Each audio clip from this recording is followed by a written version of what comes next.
ஐந்து கரத்தோனை போற்றி, ஆணை முகத்தானை போற்றி, மூஷிக வாகனனை போற்றி, மூலப்பரம்பொருளை போற்றி, சித்தி புத்தி விநாயக பெருமானை போற்றி. குருவே சரணம். இணையத்தாள் இணை நிறைங்களுக்கு வணக்கம். கடகராசிக்கு குழந்தை பெறும் காலம் எப்பொழுது அப்படிங்கிறத பற்றி பார்க்கலாம். இந்த வீடியோ பார்த்திங்கனாக்கா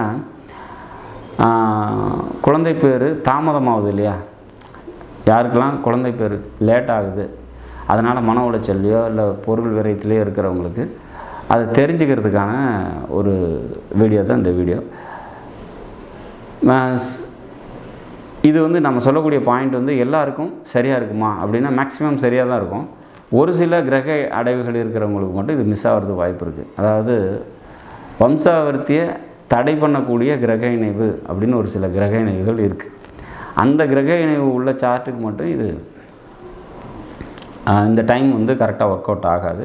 மற்றவங்களுக்கு எல்லாமே சரியாக இருக்கும். இப்போ நீங்கள் ஒரு ஐவிஎஃப் ட்ரீட்மெண்ட் போகிறீங்க அல்லது ஒரு ஃபெர்டிலிட்டி சென்டரில் போய் ஒரு ட்ரீட்மெண்ட் பண்ணுறீங்க அப்படின்னா உங்களோட ஜனனகால ஜாதகத்தில், அதாவது பெண் ஜாதகத்தில் குரு எங்கே இருக்குதுன்னு பாருங்கள். அந்த குரு மேலே ராகுவோ கேதுவோ ட்ராவல் ஆகக்கூடிய அந்த டைம், அந்த டைமில் இந்த ட்ரீட்மெண்ட் பண்ணிங்க அப்படின்னாக்கா அந்த ட்ரீட்மெண்ட் ரொம்ப சுலபமாக சக்ஸஸ் ஆகும். அல்லது உங்களோட லக்னத்துக்கு 5ஆம் அதிபதி அவர் எங்கே இருக்காருன்னு பாருங்கள், அது மேலே ராகுவோ கேதுவோ ட்ராவல் ஆகக்கூடிய டைம் பார்த்திங்கனாக்கா உங்களுக்கு அந்த ஃபெர்டிலிட்டி சென்டரோட ட்ரீட்மெண்ட் ரொம்ப ஈஸியாக சக்ஸஸ் ஆகும் அப்படிங்கிறத நம்ம உறுதியாக சொல்லலாம். சரி, இப்போ கடகராசியை பொறுத்த வரைக்கும் குழந்தை பெறும் காலம் எப்பொழுது அப்படின்னா, ராசியோட திரிகோணாதிபதிகள் அப்படின்னு சொல்லக்கூடிய கடகராசியை பொறுத்த வரைக்கும் திரிகோணாதிபதி அப்படின்னா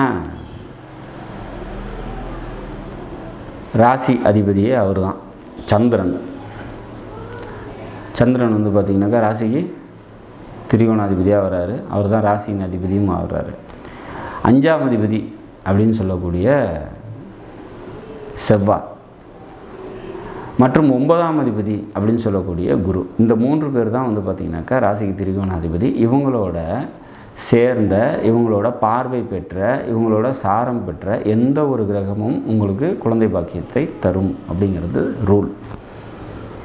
சரி, அல்லது இந்த கடகத்திலேயோ விருச்சகத்திலேயோ மீனத்திலேயோ இருக்கக்கூடிய கிரகங்கள், அதாவது அந்த எந்த கிரகம் போய் எந்த ராசியில் இருக்குதோ அது அந்த ராசியை இயக்கும் இல்லையா, அந்த வகையில் அப்போ இந்த ராசியில் இருக்கக்கூடிய கிரகமும் உங்களுக்கு புத்திர பாக்கியத்தை தர வல்லவை அப்படிங்கிறத எடுத்துக்கலாம். சரி, அப்போ ஒவ்வொரு திசையிலையும் இந்த ராசியோட திரிகோணாதிபதி புத்தி வந்துக்கிட்டு தானே இருக்கும். அப்போ எனக்கு ஒவ்வொரு வாட்டியும் குழந்தை பிறக்கணும்னா அப்போ பிறக்காது. ஏன் அப்படின்னா உங்களோட பார்ட்னரோட சார்ட்டில் அவர் ஒரு ராசியில் இருப்பார் இல்லையா, அவங்களோட திரிகோணாதிபதியும் உங்களோட திரிகோணாதிபதியும் ஒரே சேம் டைமில் புத்தி நடத்தணும், அப்போ தான் குழந்தை பிறக்கும். இதுதான் இதில் மெயின் ரூல் இந்த சார்ட்டில். இந்த விஷயத்தில் இந்த வீடியோவில் நம்ம சொல்லக்கூடிய முக்கியமான ரூல் என்ன அப்படின்னா, இப்போ நீங்கள் கடகராசி, உங்களுக்கு சந்திரனோ செவ்வாயோ குருவோ புத்தியாக வரும்போது, அல்லது இவங்களோட தொடர்பு பெற்ற சாரம் பெற்ற பார்வை பெற்ற கிரகம் புத்தியாக வரும்போது தான் குழந்தை பிறகுது. அதே மாதிரி அவங்களுக்கு உங்களோட பார்ட்னரோட ஒரு ராசியாக இருப்பார். அவர் மகர ராசின்னு எடுத்துக்கலாம். மகர ராசி அப்படின்னாக்கா சனி சுக்கிரன் புதன், இவங்க தான் பார்த்திங்கனாக்கா உங்களுக்கு ராசியோட திரிகோணாதிபதியாக வருவாங்க. இப்போ அங்கே சனியோட புத்தியோ சுக்கிரனோட புத்தியோ அல்லது புதனோட புத்தியோ நடக்கும்போது உங்களோட திரிகோணாதிபதினு சொல்லக்கூடிய சந்திரனோ செவ்வாயோ குருவோ புத்தி நடக்கணும். அவருக்கும் உங்களுக்கும் சேம் டைமில் ராசியோட திரிகோணாதிபதி புத்தி வரும்போது மட்டுமே குழந்தை பேர் கிடைக்கும், மற்ற நேரங்களில் கிடைக்காது. அப்போ இந்த சந்திப்புங்கிறது எல்லா திசையிலையும் ஏற்படுமானா ஏற்படாது, ஏதோ ஒரு இடத்துல மட்டும்தான் வரும்.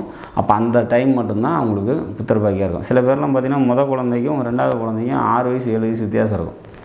அது ஏன்னு எடுத்து செக் பண்ணிங்கனாக்கா அப்போ தான் அந்த மீட்டிங் பாயிண்ட் வரும். அப்போ அது வரைக்கும் குழந்தை பேரே இருக்காது. அப்போ இதை நான் பல 100 ஜாதகங்களில் செக் பண்ணியிருக்கேன். இதை ஏன் பதிவாக போடுறேன் அப்படின்னா, குறிப்பாக பெண்களுக்காக இந்த பதிவு. ரொம்ப நிறைய சிரமங்களை சந்திக்கிறாங்க. குழந்தை பேர் தாமதமாகும் போது அதிகமாக சஃபர் ஆகிறது பார்த்திங்கனாக்கா மடிப்பிச்சை எடுக்கிறதுலேருந்து ஐவிஎஃப் ட்ரீட்மெண்ட்டு, அதில் போய் உடல் ரீதியான மன ரீதியான பொருளாதார ரீதியான நிறைய சிரமங்களை சந்திக்கிறது பெண்கள் தான். அவங்க இதை ஓரளவுக்கு இதை தெரிஞ்சுக்கிட்டாங்க அப்படின்னாக்கா அப்போ அந்த டைம் வரும்போது அவங்களுக்கு கிடைக்கும் அப்படிங்கிறது அது எப்போ வருதுன்னு பார்த்து தெரிஞ்சுக்கிட்டாங்க அப்படின்னா ஓரளவுக்கு அவங்க மன ரீதியாக அமைதியாக இருக்கலாம். அல்லது இதை எப்படி அப்ளை பண்ணலாம், இல்லை என்ன பண்ணலாங்கிறது ஒரு கைடன்ஸ் கிடைக்கும் அப்படிங்கிற ஒரு ஐடியாவில் தான் இந்த வீடியோ பதிவை போடுறேன். இப்போ இந்த டைமில் ராசியோட திரிகோணாதிபதியோட புத்தி ஆண் ஜாதகத்திலையும் பெண் ஜாதகத்திலையும் ஒரே சமயத்தில் ஒரு குறைஞ்சது 1 இயராவது நடக்கும்போது தான் அவங்களுக்கு புத்திர பாக்கியங்கிறது நிச்சயமாக கிடைக்கும் அப்படிங்கிறது உறுதியாக சொல்லலாம். நாடும் நாட்டு மக்களும் நலமுடன் வாழ நவகிரகங்களை வேண்டி அமைகிறேன். நன்றி, வணக்கம்.